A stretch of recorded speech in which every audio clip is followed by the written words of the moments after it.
شاب مصري خرج من حلبات سباق أوروبا لشوارع مصر. لونه المفضل هو أحمر فيراري، وبعد نص الليل عربياته بتعمل زلزال في شوارع القاهرة، مش رعد على الفاضي. تعال نعدي على رحلة البطل ده ونتكلم على 3 مراحل كده. المرحلة الأولى وهي قصة صناعة عربية باتمان أجمل حتى من اللي ظهرت في الفيلم، واللقطة التانية بتكون تعديل أو تزويد عدد من أقوى السوبر كارز اللي تصنعوا. وأخيرا المرحلة التالتة وهي محاولة نشر ثقافة العربيات بأقصى مجهود ممكن.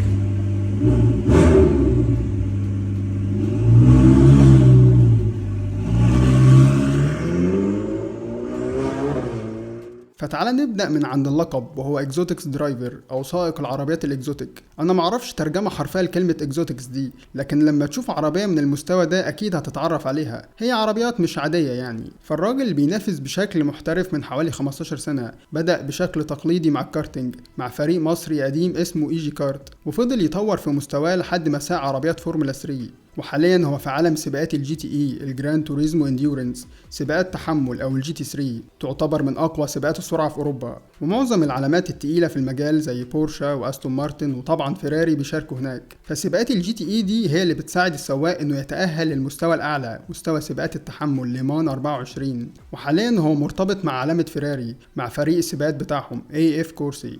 ولسه التجهيز للموسم اللي جاي هيكون حاجة جديدة علينا كلنا. هنشوف سواق مصري مع فيراري في سباقات رسمية. الفكرة ان حمدي شخصيته مصرية جدا، لكن في نفس الوقت هتلاقيه دايما مع اقوى السوبر كارز اللي بنشوفهم ورا الشاشات بس. وده تقريبا سبب حب ناس كتير جدا ليه. انه صحيح ليه تواجد في موناكو، لكنه مصري زينا، عامل زي صلاح كده، مع اختلاف طبعا انه واحد بيجري بعربيات سريعة جدا والتاني بيجري على رجله. وبما اننا جبنا سيرة موناكو فتعالى نقف هنا شوية. البلد كلها هي عبارة عن كيلومتر مربع، يعني مثلا من مصر الجديدة لمدينة نصر، بس هي دي موناكو.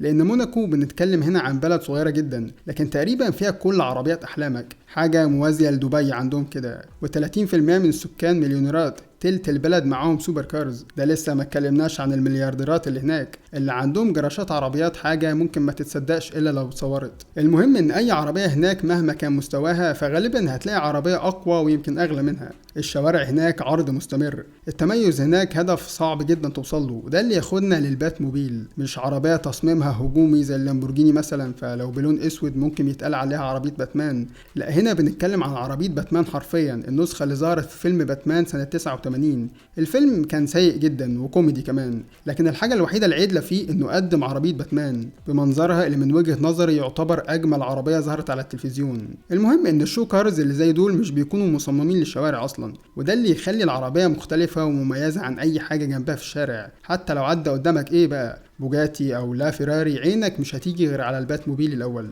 والجميل اكتر ان ده كان بروجكت مش عربيه جاهزه بالكامل. انا كنت فاكر ان البادي الخارجي للعربيه مطبوع 3D بنفس مقاسات النسخه الاصليه للفيلم، لكن طلع جسم العربيه حاجه اصليه من ذكريات الفيلم نفسه. لان هيكل العربيه ده كان واحد من اصل 5 اتعملوا للفيلم، وكانوا ملك لشركه الانتاج وقتها، شركه وارنر براذرز. وكل نسخه من ال5 كان مصيرها مختلف. في اللي راحت عند مجمع، في اللي راحت في متحف، وفي اللي فضلت تتباع لحد ما اتثبت في مخزن موجود في اوكرانيا. والهدف هنا انها تكون قابله للقياده في الشوارع، وتحديدا شوارع موناكو. والحاجه اللي مش هتصدقها انها تكون قانونيه مسموحه للشوارع زيها زي المرسيدس كده. المهم ان العربيه دي ركب عليها محرك عملاق من بي ام دبليو، كان بينزل على الفئه السابعه في التسعينات، اللي هو الفي 12 ال 12 سلندر 5400 سي سي. ايوه، الفي 12 البافاري اللي بقوه 300 حصان. فبات موبيل وبي ام دبليو حاجه جميله جدا. اللقطه بقى في التفاصيل في العربيه نفسها، زي مثلا فتحه الاكزوست الكبيره بشكل مبالغ فيه، منظرها زي ما يكون نهايه محرك نفاث، وده اللي بيخليها في الفيلم تطلع نار. لكن انا بالنسبه ليا اجمل جزء في العربيه كلها هو طريقه الدخول. واتكلمنا في فيديو قديم ان فتحه المقصوره دي تصميمها جاي من عالم الطيارات المقاتله، ففي الفيلم كانت بتفتح بشكل اوتوماتيك وباتمان بينزل بسرعه فيها. وبرضو اللي شفناه في بروجكت حمدي العربيه بتتفتح هنا بريموت. ففي تفاصيل كتير جدا جميله مش هنلحق طبعا نعدي عليها كلها. وحمدي صور فيديو في موناكو مدته نص ساعه بيقول الحكايه كلها، هسيب لك اللينك بتاعه تحت الفيديو ده. فالمهم ان البات موبيل ده كان حدث قوي جدا، لدرجه ان امير موناكو وراح يتفرج على العربية بنفسه. لكن الموضوع ده خلص خلاص، فخلينا بقى نروح للفترة بتاعت دلوقتي، السنة دي تحديدا. وفي الفيديو اللي عملناه بتاع دخول أقوى سوبر كارز في مصر اتكلمنا على كذا نسخة من جراج حمدي، مثلا فيراري F8 بلون أبيض هادي لكنها هي مش هادية خالص،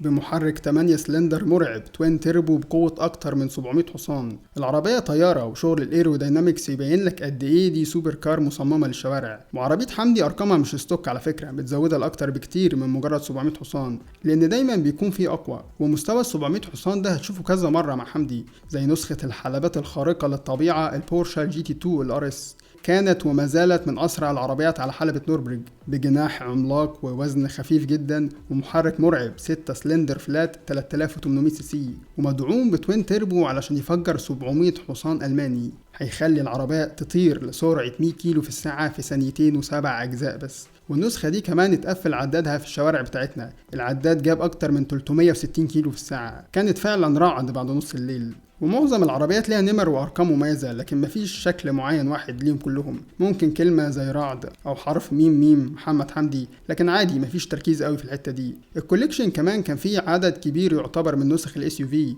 لان حمدي بيحب الاس يو في جدا، لكنهم اتباعوا كلهم خلاص تقريبا. كان فيه G63، وكان فيه برضه لامبورجيني اورس قبل ما تتباع بلون اصفر جميل. حاليا موجود جوهره انجلترا الرولز رويس كولينن. لكن سيبك من الاس يو في دلوقتي، لان لسه في عربيه سوبر ثالثه ما اتكلمناش عليها، اكتر عربيه ظهرت في شوارع القاهره في الفتره الاخيره وكتير جدا صوروها، وهي اللامبورجيني افنتادور اس. مع اللون الاخضر الحربي هتحسها طياره. لامبورجيني بالذات تصميمها هو الكارت الكسبان دايما، من غير ما العربيه تتحرك باين جدا جدا انها صاروخ على 4 عجلات، وده حقيقي طبعا. محرك V12 6500 سي سي، تقريبا اكبر سعه لمحرك ايطالي، وهنا كمان تنفس طبيعي، فصوتها مختلف وجميل الى اقصى درجه، وحش بقوه 740 حصان. والعربيه دي تقريبا مش بتظهر غير بالليل، لان لو طلعت الصبح هتقفل الشارع من كتر التصوير ليها والحمدي. اللقطه بقى المنفرده مع النسخه دي هو تعديل الاكزوست اللي ب3 فتحات بشكل مثلث، معدل انه يطلع باك فاير نار بشكل قوي جدا،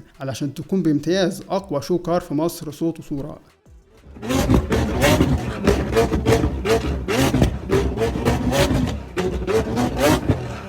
خلينا نروح لاخر كام شهر اللي حمدي بقى متفاعل جدا على الانستجرام في الستوريز بتاعته، وهنا بيصور كل طلعاته زي ما تكون انت معاه طول الوقت. والجميل انه حب يجمع الناس كلها اكتر من مره بشكل منظم، او حتى تجمعات بسيطه كل يوم بالليل كده. الحدث الكبير كان اول تنظيم لايفنت سوبر كارز في مصر كلها، اللي اتعمل في الساحل اللي سافرنا ليه مخصوص علشان نحضره. وزي ما بيقول دايما ان الهدف هو ان الكل يكون مبسوط وفرحان في تواجد عربيات خارقة زي دي، وده اللي بيخليه ينظم التجمع التاني اللي هيكون اقوى بمراحل من اي حاجة اتنظمت هنا. احنا داخلين على مستوى جديد في مشهد العربيات السبورت والسوبر مع نهاية السنة دي. واخيرا بقى حابين كتوين تيربو نعلن عن دخول محمد حمدي لعالم اليوتيوب. الراجل اللي هيبدأ ينزل فيديوهات بشكل منتظم في الأسابيع اللي جاية، ويعتبر محتوى مفيش زيه في مصر فعلا. هتكون قناة بيصور فيها حياته مع عالم العربيات، اللي صدقني فيها حكايات قوية جدا جدا لازم تسمعها منه هو شخصيا. وكمان لازم تدعم القناة دي هناك، لأننا احنا كتوين تيربو اللي بندير المحتوى معاه. فتوين تيربو ومحمد حمدي، وإن شاء الله هتشوفوا فيديوهات ضرب نار الفترة اللي جاية. سلام.